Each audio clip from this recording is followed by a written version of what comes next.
राम का जन्म। मंत्रीगणों तथा सेवकों ने महाराज की आज्ञानुसार श्याम कर्ण भोला चतुरंगिनी सेना के साथ छुड़वा दिया। महाराज दशरथ ने देश देशांतर के मनस्वी, तपस्वी, विद्वान ऋषि मुनियों तथा वेदविज्ञ प्रकांड पंडितों को यज्ञ संपन्न कराने के लिए बुलावा भेज दिया।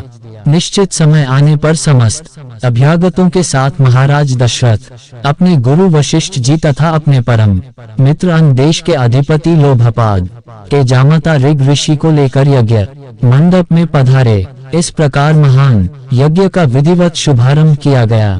संपूर्ण वातावरण वेदों की ऋचाओं के उच्च स्वर में पाठ से गूंजने तथा समिधा की सुगंध से महकने लगा। समस्त पंडितों, ब्राह्मणों, ऋषियों आदि को यथोचित धन धान्य गौ आदि भेंट करके सादर विदा करने के साथ यज्ञ की समाप्ति हुई। राजा दशरथ ने यज्ञ के प्रसाद चरा को अपने महल में ले जाकर अपनी तीनों रानियों में वितरित कर दिया। प्रसाद ग्रहण करने के परिणाम स्वरूप परमपिता परमात्मा की कृपा से तीनों रानियों ने गर्भ धारण किया।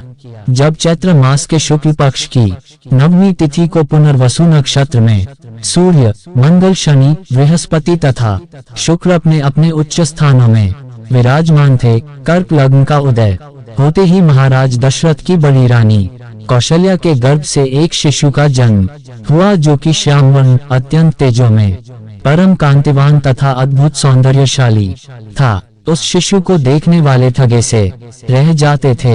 इसके पश्चात शुभ नक्षत्रों और शुभ घड़ी में महारानी कैकेयी के एक तथा तीसरी रानी सुमित्रा के 2 तेजस्वी पुत्रों का जन्म हुआ।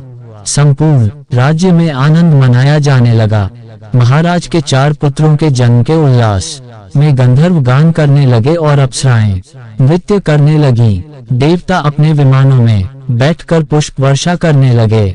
महाराज ने उन्मुक्त हस्त से राजद्वार पर आए हुए भाट, चारण तथा आशीर्वाद देने वाले ब्राह्मणों और याचकों को दान दक्षिणा दी। पुरस्कार में प्रजाजनों को धन धान्य तथा दरबारियों को रत्न, आभूषण तथा उपाधियां प्रदान किया गया। 4 पुत्रों का नामकरण संस्कार महर्षि वशिष्ठ के द्वारा कराया गया तथा उनके नाम रामचंद्र, भरत, लक्ष्मण और शत्रुघ्न रखे गए। आयु बढ़ने के साथ ही साथ रामचंद्र गुणों में भी अपने भाइयों से आगे बढ़ने तथा प्रजा में अत्यंत लोकप्रिय होने लगे। उनमें अत्यंत विलक्षण प्रतिभा थी, जिसके परिणाम स्वरूप अल्पकाल में ही वे समस्त विषयों में पारंगत हो गए। उन्हें सभी प्रकार के अस्त्र शस्त्रों को चलाने तथा हाथी, घोड़े एवं सभी प्रकार के वाहनों की सवारी में उन्हें असाधारण निपुणता प्राप्त हो गई। वे निरंतर माता पिता और गुरुजनों की सेवा में लगे रहते थे। उनका अनुसरण शेष 3 भाई भी करते थे। गुरुजनों के प्रति जितनी श्रद्धा भक्ति इन 4 भाइयों में थी, उतना ही उनमें परस्पर प्रेम और सौहार्द भी था। महाराज दशरथ का हृदय अपने 4 पुत्रों को देखकर गर्व और आनंद से भर उठता था।